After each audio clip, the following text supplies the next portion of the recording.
तो पहलगाम में धर्म पूछकर 26 पर्यटकों की हत्या हुई। भारत ने इसका बदला लिया और भारतीय वायुसेना के फाइटर जेट ने मंगलवार को 9 आतंकी ठिकानों पर जबरदस्त एयर स्ट्राइक की। इस हमले में पाकिस्तान में जगह जगह जो गुबार हैं वो उठ खड़े हुए।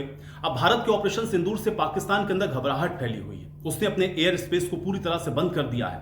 पाकिस्तान की जो सेना है उसने हमले पर पलटवार करने की धमकी दी है, जिसके बाद भारत ने अपनी सीमा पर एयर डिफेंस सिस्टम को मजबूत कर दिया है। और भारत ने पाकिस्तान के जिन आतंकी ठिकानों को निशाना बनाया उसमें मुजफ्फराबाद, बहावलपुर, मुरीद के कोटली प्रमुख रूप से शामिल रहे। लेकिन आखिर इन्हीं जगहों को टारगेट क्यों किया गया? आपको बता दें कि इसके पीछे भारतीय सेना की जो रणनीति है वो आपको समझनी चाहिए। असल में पाकिस्तान के कब्जे वाले कश्मीर यानी कि पीओके में आतंकवादी गतिविधियों के ये प्रमुख केंद्र हैं। यहां पर कई आतंकी संगठन हैं, जिसमें खासकर जैश ए मोहम्मद, लश्कर ए तैयबा, ये सारे आतंकी संगठन शामिल हैं। तो मुजफ्फराबाद, अगर यहां की बात करें तो पाकिस्तान के कब्जे वाले पीओके की यह राजधानी है। यहां पे जैश ए मोहम्मद, लश्कर ए तैयबा जैसे संगठन के प्रशिक्षण शिविर और ठिकाने लंबे समय से सक्रिय हैं। इन कैंप में भारत के खिलाफ आतंकी हमलों की योजना बनाने, प्रशिक्षण देने का काम होता है। आज जिस तरह से आप देख रहे हैं कि ये पूरी जो कार्रवाई लगातार चल रही है, उसमें डीजीआईएसपीआर लेफ्टिनेंट जनरल अहमद शरीफ चौधरी खुद इस बात को मान रहे हैं कि मुजफ्फराबाद में 3 ऐसे स्थान हैं जहां पर ये हमले हुए हैं।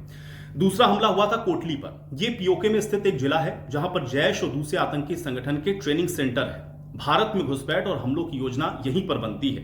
यह जिला एलओसी पर भारत की सीमा से सटा हुआ है। हमले से पहले भारतीय सेना ने कोटली में बड़ी संख्या में आतंकियों की मौजूद होने की जानकारी मिली और इसके बाद इस ऑपरेशन को अंजाम कोटली में दिया गया। तीसरा जो टारगेट था वो था बहावलपुर का। यह स्थान पाकिस्तान के पंजाब प्रांत में स्थित है।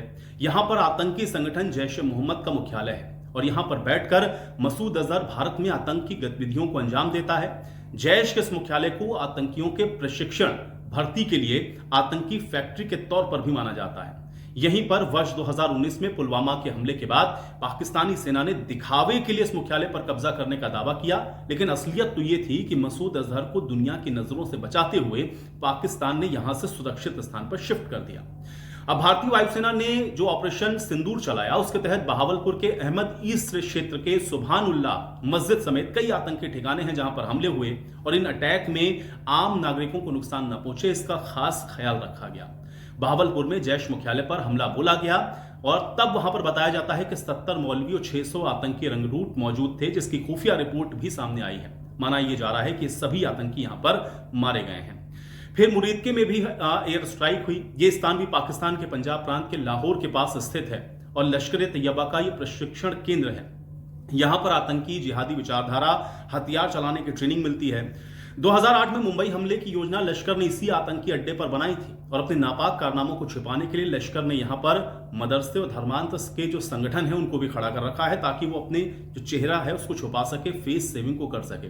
लेकिन भारत ने चुन चुन करके ये जो आतंकी ठिकाने हैं उनको इसीलिए निशाना बनाया क्योंकि भारत का जो मकसद है वो आतंक के खिलाफ एक बड़ी चोट करना था। भारत ने जो भी टारगेट्स बनाए उसमें यह ख्याल रखा गया कि पाकिस्तान के जो नागरिक हैं उनको किसी भी तरीके का नुकसान ना हो।